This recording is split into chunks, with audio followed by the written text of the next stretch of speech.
मत्स्य भगवान ने कहा, राजन, जहाँ प्रचुर मात्रा में घास भूसा और लकड़ी वर्तमान हो, स्थान रमणीय हो, पड़ोसी राजा विनम्र हो, वैश्य और शूद्र लोग अधिक मात्रा में रहते हो, जो शत्रुओं द्वारा हरण किए जाने योग्य न हो, एवं कुछ विप्रो तथा अधिकांश कर्मकरों से संयुक्त हो, देव स्थान रहित सुंदर हो, अनुरक्त जनों से समन्वित हो, जहाँ के निवासी कर के भार से पीड़ित न हो, पुष्प और फल की बहुतायत हो, आपत्ति के समय वह वासस्थान शत्रुओं के लिए अगम्य हो, जहाँ निरंतर समान रूप से राजा के सुख दुख के भागी एवं प्रेमी जन निवास करते हो, जो सर्प, बाघ और चोर से रहित हो तथा सरलता से उपलब्ध हो। इस प्रकार के देश में राजा को अपने सहायक असहत निवास करना चाहिए। वहाँ बुद्धिमान राजा को धन्य या धनुदुर्ग, जहाँ चारों ओर से मरुभूमि हो, महीदुर्ग, नरदुर्ग, दुर्ग, जलदुर्ग तथा पर्वत दुर्ग, इन 6 दुर्गों में से किसी एक की रचना करनी चाहिए। राजन, इन सभी दुर्गा में गिरि पर्वत दुर्ग श्रेष्ठ माना गया है। वह गिरिदुर्ग खाई, चहारदीवारी तथा ऊंची अट्टालिकाओं से युक्त एवं तोप आदि सैकड़ों प्रधान यंत्रों से घिरा होना चाहिए। उसमें केवाई सहित मनोहर फाटक लगा हो, जिससे हाथी पर बैठा हुआ पताका समेत राजा नगर में प्रविष्ट हो सके। वहाँ 4 लंबी चौड़ी गलियों बनवानी चाहिए, जिनमें एक गली के अग्रभाग में सुदृढ़ देव मंदिर का निर्माण कराए, दूसरी गली के आगे राजमहल बनाने का विधान है, तीसरी गली के अग्रभाग में धर्माधिकारी का आवास स्थान हो, चौथी गली के अग्रभाग में दुर्ग का मुख्य प्रवेश द्वार हो। उस दुर्ग को चौकोना,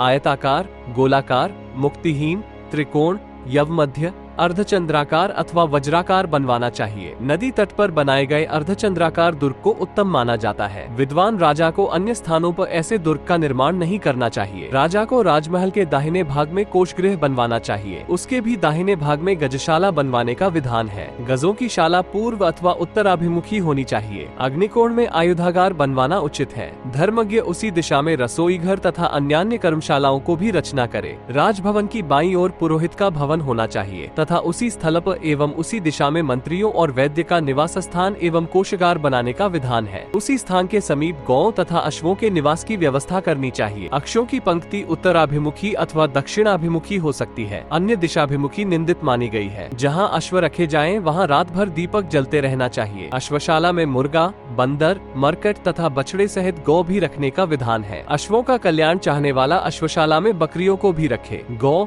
हाथी और अश्वादी शालाओं में उनके गोवर निकालने की व्यवस्था सूर्य अस्त हो जाने पर नहीं करनी चाहिए। राजा उन इनके अतिरिक्त दुर्ग में निरर्थक बहुत से व्यक्तियों को नहीं रखना चाहिए। राजन दुर्ग में विविध प्रकार के शस्त्रास्त्र से युक्त एवं हजारों को मारने में समर्थ योद्धाओं को रखना चाहिए, क्योंकि उन्हों से रक्षा होती है। राजा को दुर्ग में गुप्त द्वार भी बनवाना चाहिए। राजन, दुर्ग में सभी प्रकार के अक्षकों के संग्रह की विशेष प्रशंसा की गई है। नृप श्रेष्ठ राजन, राजा को दुर्ग में धनुष, ढेलवास, तोमर, बाण, तलवार, कवच, लाठी, गुड़, हाथी को फंसाने का एक फंदा, होड, चोरों को फंसाने का खूंटा, परेग, पत्थर, बहुसंख्यक मुद्रर, त्रिशूल, पट्टिश, कुठार, प्रास, भाला, शूल, शक्ति। मत्स्य भगवान ने कहा, राजन, जहाँ प्रचुर मात्रा में घास भूसा और लकड़ी वर्तमान हो, स्थान रमणीय हो, पड़ोसी राजा विनम्र हो, वैश्य और शूद्र लोग अधिक मात्रा में रहते हो, जो शत्रुओं द्वारा हरण किए जाने योग्य न हो, एवं कुछ विप्रो तथा अधिकांश कर्मकरों से संयुक्त हो, देव स्थान रहित सुंदर हो, अनुरक्त जनों से समन्वित हो, जहाँ के निवासी कर के भार से पीड़ित न हो, पुष्प और फल की बहुतायत हो, आपत्ति के समय वह वासस्थान शत्रुओं के लिए अगम्य हो, जहाँ निरंतर समान रूप से राजा के सुख दुख के भागी एवं प्रेमी जन निवास करते हो, जो सर्प,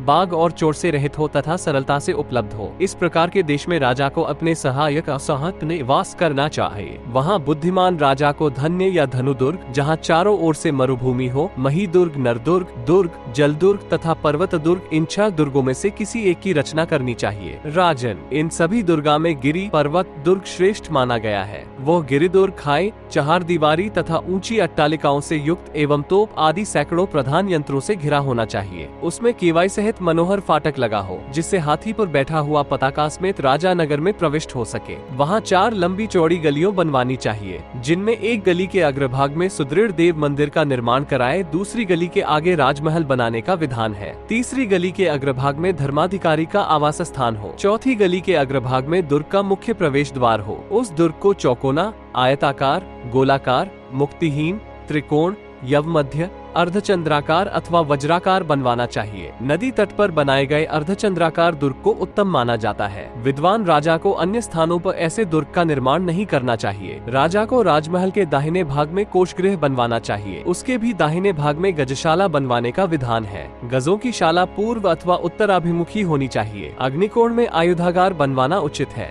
धर्मज्ञ उसी दिशा में रसोई घर तथा अन्यान्य कर्मशालाओं को भी रचना करे। राजभवन की बाईं ओर पुरोहित का भवन होना चाहिए तथा उसी स्थल पर एवं उसी दिशा में मंत्रियों और वैद्य का निवास स्थान एवं कोषागार बनाने का विधान है। उसी स्थान के समीप गौ तथा अश्वों के निवास की व्यवस्था करनी चाहिए। अक्षों की पंक्ति उत्तराभिमुखी अथवा दक्षिणाभिमुखी हो सकती है। अन्य दिशाभिमुखी निंदित मानी गई है। जहाँ अश्व रखे जाएं, वहाँ रात भर दीपक जलते रहना चाहिए। अश्वशाला में मुर्गा, बंदर, मरकट तथा बछड़े सहित गौ भी रखने का विधान है। अश्वों का कल्याण चाहने वाला अश्वशाला में बकरियों को भी रखे। गौ, हाथी और अश्वादी शालाओं में उनके गोबर निकालने की व्यवस्था सूर्य अस्त हो जाने पर नहीं करनी चाहिए। राजा उन इनके अतिरिक्त दुर्ग में निरर्थक बहुत से व्यक्तियों को नहीं रखना चाहिए। राजन दुर्ग में विविध प्रकार के शस्त्रास्त्र से युक्त एवं हजारों को मारने में समर्थ योद्धाओं को रखना चाहिए, क्योंकि उन्हों से रक्षा होती है। राजा को दुर्ग में गुप्त द्वार भी बनवाना चाहिए। राजन दुर्ग में सभी प्रकार के अक्षकों के संग्रह की विशेष प्रशंसा की गई है। नृपश्रेष्ठ राजन राजा को दुर्ग में धनुष,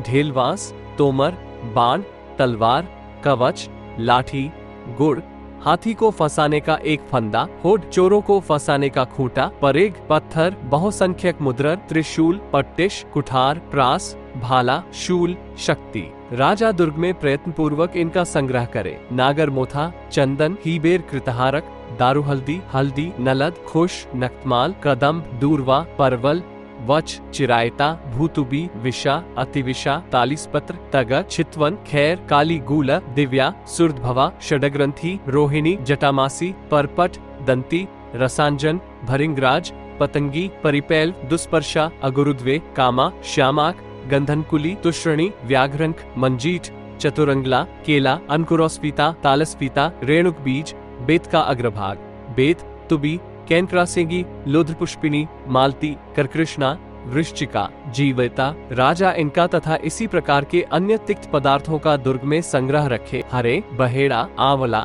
मालकागुन, धाय के फूल, मोचरस, अर्जुन, असन, अनंता, कामिनी, तुब्रिका, श्योणाक, जायफल, भोजपत्र, शिलाजीत, पाटलवृक्ष, लोहबान, समंगा, त्रिवृता, मूल, कपास, गेरू, अंजन, विद्रुम, शहद, जलकुंभी, कुमुदिनी, कमल, बरगद, गूला, पीपल, पालाश, शीशम, शमी, प्रियाल, पीलू, कासारी, शिरीष, पद्म, बेल, अरणी, पाकड़, श्यामाक, बक, धन, राजादन, करीर, धनिया, प्रियक, कनकोल, अशोक, बेर, कदम्ब, दोनों प्रकार के खैर इन वृक्षों के पत्ते, सारभाग, सत्व, मूल तथा पुष्प। आशाएं राजश्रेष्ठ राजा को ये काशाय औषधियां दुर्ग में रखनी चाहिए। राजन मारने एवं घायल करने वाले कीट पतंग तथा वायु, धूम, जल तथा मार्ग को दूषित करने वाली औषधियों को, जिन्हें मैं आगे बतलाऊंगा, राजा को दुर्ग में रखनी चाहिए।